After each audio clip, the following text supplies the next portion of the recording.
Rev up your engines!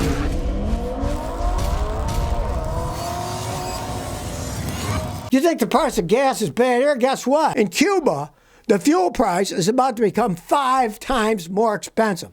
The government is raising it 5 times. Turns out the Cuban government has announced a 5-fold increase in fuel prices because it's struggling with shortages and a deepening economic crisis. Well, what do you expect? It's a communist country. They have no idea what they're doing there. See, the problem with fuel in Cuba was when Russia was officially commies, they kept giving free fuel to Cuba because the Russians have oil coming out their wazoo, and they were both commie buddies, right? Fuel was cheap in Cuba because they were getting it for almost nothing from the Russians.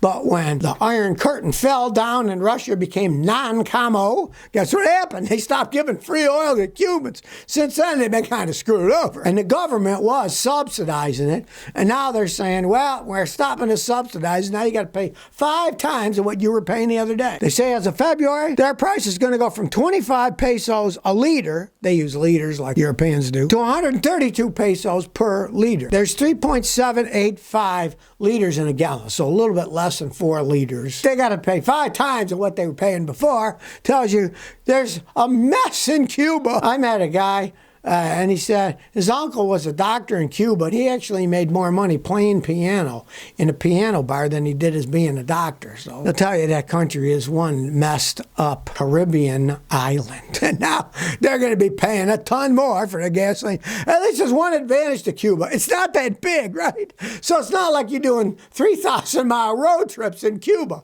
It's kind of a small island. And it's usually relatively warm. You can walk or ride a bicycle, too. I don't know what the price of their electricity. Maybe get an electric bicycle.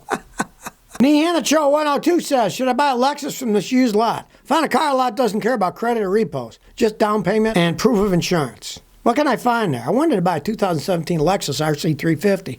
They're requiring $7,000 down, and that's it. I have a previous repo. What do you think? Okay, well, you're kind of between a rock and a hard place. You had a previous repo, so your credit stinks. These guys at these lots are going to take advantage here. They're probably going to hit you with a super high interest rate. It's a 2017 Lexus RC350. Before you do anything, pay a guy like me to go there and check it out. It might be a great car. It might be a pile of junk. A lot of these lots, they get crap cars. They'll get whatever they get their hands on and charge as much as they can to people with bad credit because they know you got bad credit. I'll give you a perfect example. Back when I was in Houston, I had one customer buy a Toyota Corolla station wagon with 110,000 miles for $3,000, right? I had another customer buy that same year Corolla station wagon, only it had 210,000 miles, and she paid $9,000 for it because she had horrible credit and she was dealing with one of these lots. So usually you're going to get ripped off at one of these lots. If I were you, I'd stay away from them. Just in principle, when they don't care about your credit rating, that means they're going to charge you up the wing, and if you miss a payment, they're going to come and repo your car. I knew a guy who ran one of those lots. He had a station wagon. It was a Chrysler station wagon. He had repoed that thing 12 times. Sold it to people they didn't pay, repoed it, sold it to somebody else 12 times the guy did it. So they're not the most honorable people on the planet. Scotty the Man 2023 says, I got 2007 Honda Odyssey, 130,000 miles. Saw around 39 miles an hour to the early 40 miles an hour. When I accelerate, you feel a wobble. When you let off the gas, it goes away. Mechanic says it's the front struts, but I'm not sure if he's right. He said he read all the live data on the transmission and he said it was great. I think it's in the transmission. What do you think? I agree. I think it's in the transmission. Now, he said he read live data. Now, the thing is, how did he read it? You can read data, and if you just look at data numbers, it may look normal. What you have to do, if you didn't do this, find another mechanic who'll do it. Get the transmission data. Have him put it on his big, fancy computer. Mine cost about $5,000, and it works great. Make it to record graphic data of it. Then you watch it. And if you see that the transmission data at that speed, you're getting gear slippage, it's a transmission, right? Just looking at the data, you're getting a number. That doesn't really mean that much, right? It can be between this and this parameter, and as long as it is, he says the data's good, right? It doesn't matter. What you do is you look at graphic data, because if at that speed, the transmission slipping, you get information for speed versus transmission slippage, and you see the speed's going, the transmission starts slipping, right? And then the speed starts doing a jagged line up and down because the speed's going up and down by tiny amounts. You're not going to notice it looking at numbers.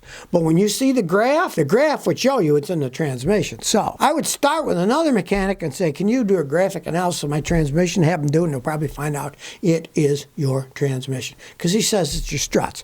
One speed to another struts makes no sense. If it was the struts, it would do it all the time. I think he didn't analyze the data correctly. Do it a graphic analysis, and that'll always show, because then when you see the speed, all of a sudden your speed's got jagged lines. The speed should always be gradually up, right? You accelerate, the speed's supposed to increase. Well, if the speed all of a sudden, instead of being a straight line up, gets jagged, you know something's wrong. The torque converter's slipping, or the gears are wearing out, and those are all inside the transmission. And from my experience, that's what it always is in an Odyssey. Well, here's a proof they've gone insane in California. Now, they're raising the minimum wage. Guess what's happening now? Mass layoffs are beginning. And in California, as the corporations retaliate against the minimum wage. Something like food service. Okay, you got to pay people $24 an hour, right? You can make a law that says that's what you got to pay them. But you can't make a law that says they have to hire people, right? They can just start paring it down. I, myself, have always wondered, you go to these fast food places, and I mean, you see all these people running around. One unintended consequence of paying these people more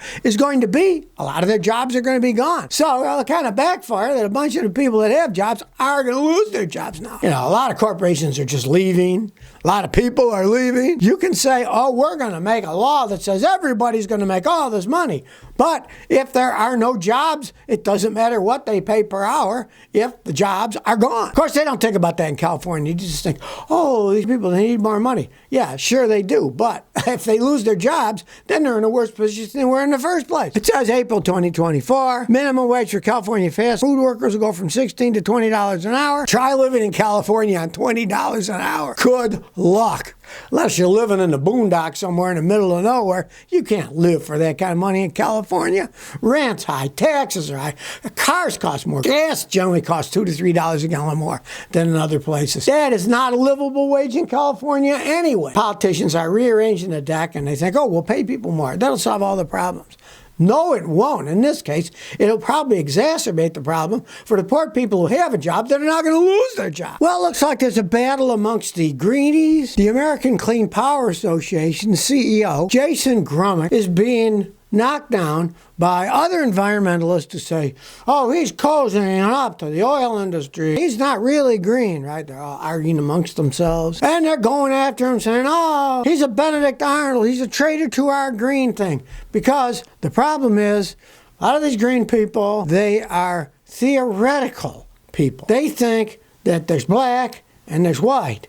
And there isn't black and white. There's all kinds of shades, right? If anybody's going to have anything to do with green energy, it's going to have to be the big energy companies that already exist. They've invested a lot of money into green stuff too, right? And of course, the environmentalists hate them, so no matter what they do, they'll be whining away. And they're mad at Jason Grummet because he's saying we're going to use liquid petroleum and different things. If you look at the tremendous amount of energy that's used worldwide, it is mind-boggling. And you're not going to replace it with a bunch of windmills and solar panels. There's just not enough energy coming out of those things. And as we found out, they're not even economically viable half the time. These big companies are pulling out the deals they made in the United States. They said, oh, we can't do this. We can't build them at this cost. They're not cost effective. So they even backed up on their contracts. Some of them had to pay hundreds of millions of dollars for backing out of the contracts because they don't want to lose billions of dollars, right? Well, there comes a point when reality meets theory. And this guy, it looks to me like he's trying to make reality and theory kind of mesh together, where the greenies are just whining about everything. I mean, you give them something green and then they whine that, oh, well, the mud skipper frog is going to be impacted by this. We can't do that, you know? I mean, come on now. We live in the real world, not a theoretical world. Even the ivory towerists at universities, they may think they live in the ivory tower, but they live in the real world too, where they need heat in the winter, they need gas to get their cars around, right? They're all mad at this guy because he isn't green enough, they're saying. Well, you know... There's the real world and there's the theoretical world. Come into the real world and you'll see, you know what happens in the real world? A thing called compromises. In our daily lives, we compromise all kinds of things. That's how the world goes around. And if you're not going to compromise at all, you're going to find a lot of really weird crap is going to happen that you don't want. So if you never want to miss another one of my new car repair videos, remember to ring that bell.